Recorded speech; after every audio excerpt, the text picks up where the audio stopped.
May mga iba't ibang uri ng tulay, pero ang iba ay hindi pangkaraniwan at kahanga-hanga. Yung iba naman nakakatakot bagtasin. Pero kadalasan ito ay nakakaakit dahil hindi ito ang ordinaryong mga tulay na dinadaanan natin sa araw-araw. Well, halika talakayin natin ang mga kamangha-manghang tulay sa iba't ibang sulok ng mundo na tsak ngayon mo pa lang makikita. Pero bago tayo magpatuloy, paki-like lamang ang video. Malaking bagay na yan sa aming content creator. Salamat! Ilang lugar sa mundo ay sadyang napakaganda para lakaran. Nakakapanghinayang na hindi ka kumuha ng letrato. Ngunit ang pinagkaiba nito ay ang dalawang malalaking kamay na bato na tila duyan sa istruktura.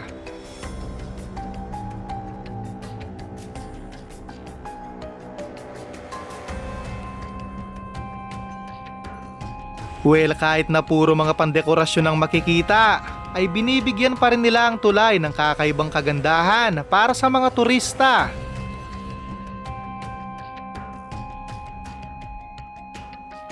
Matagal nang gumagamit ang mga tao ng drawbridges para dumaan ang mga barko.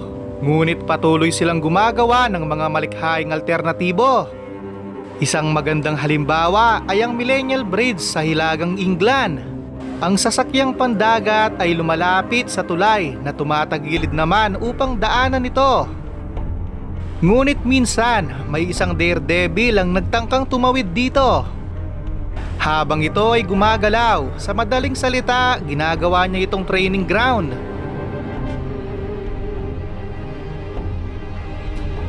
Ang isa pang hindi kapani-paniwalang istruktura mula naman sa China ay ang Jianghua Glass Bridge, na matatagpuan naman sa National Park na may parehong pangalan na sumasaklaw sa 430 meters ang haba. Sa itaas ng lupa, ang transparent nitong glass floor ang nagbibigay sa mga bisita ng kamangha-manghang tanawin. Magandang pagkakataon nito upang kumuha ng nakakamanghang tanawin na pang my day mo. Ang Goat's Edge Viaduct sa Myanmar ay isang nakaka-inspire, ngunit nakakatakot na tanawin. Ang pinakamalaking railway viaduct sa mundo ay may sukat ng 689 meters. Itinayo naman ito noong 1899 sa panahon ng kolonyal na pamamahala ng British.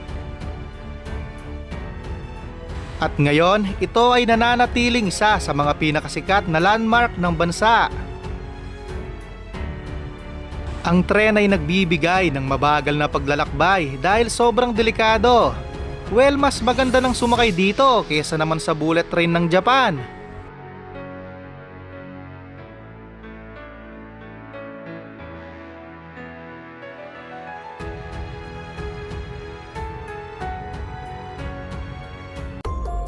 Ang mga materyales na ginamit para sa tulay na ito ay may kasamang mga lubid at 472 na tabla.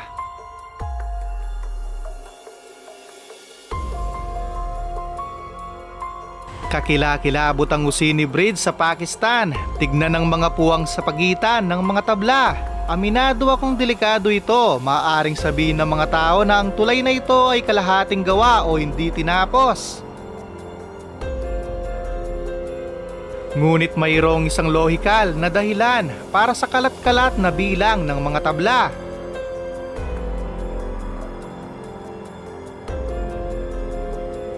Ito ay nakakatulong na mabawasan ang pag-ikot ng mga tulay.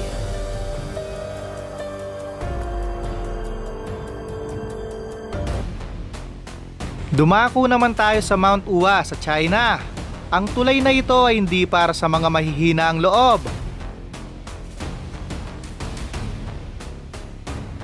Ang mga trails nito na tinatawag na plank walk of death na sapat na para takutin ang hindi pa handa na pumila, para harapin ang hamon sa kabila ng maraming safety harnesses.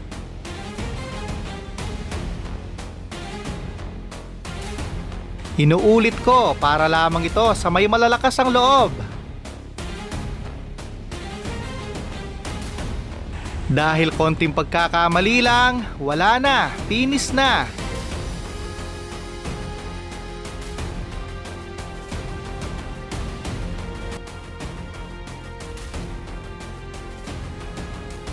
Isipin mo ang isang tulay na hindi para sa mga sasakyan, kundi para sa mga bangka lamang.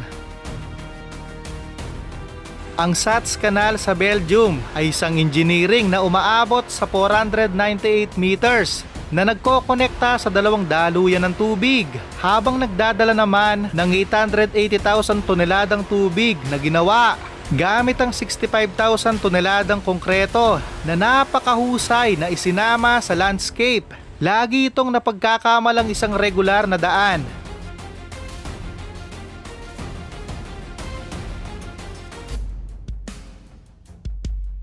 Tila may misyon naman ng China na magtala ng record para sa mga pinakanatatanging tulay. At ang tulay na ito ang Rui Bridge. Ang disenyo ng tulay ay parang hindi ka panipaniwala kung titignan. Ang kanyang disenyo ay tiyak na nakakaakit sa dalawang paikot-ikot na antas na maaaring lakarin ng mga bisita.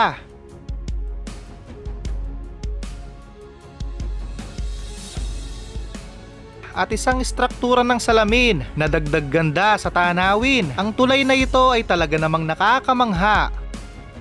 Kung sa tingin mo ang tulay na ito ay kamangha-mangha at sobrang haba, well, tama ka. Ito ang pinakamahabang suspension bridge sa buong mundo na umaabot sa 721 meters. At matatagpuan sa Czech Republic. Hindi ka talaga lulubayan ng takot kahit isang segundo, ngunit ang hindi makakalimutang karanasan ay gagawing sulit ang lahat.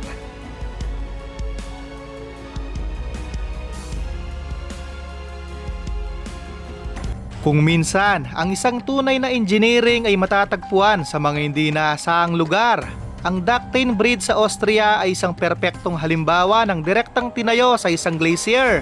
Upang maabot ito, kailangan mong sumakay ng cable car. Ngunit kung gusto mong lubos na masiyahan sa mga tanawin na makikita sa bundok, siguraduhing suriin ang taya ng panahon kung ayaw mong makita ang sarili mo sa ganitong sitwasyon.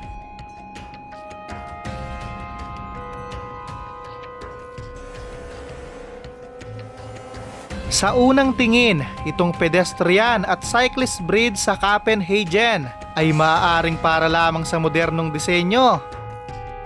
Ngunit mayroon itong kakaibang katangian. Dahil ang mga barko ay dumadaan sa inner harbor ng lungsod, ang tulay ay kailangang panatiliing matibay upang madaanan. Ang tulay ay nahahati sa ilang segment na nagbubukas kapag kinakailangan.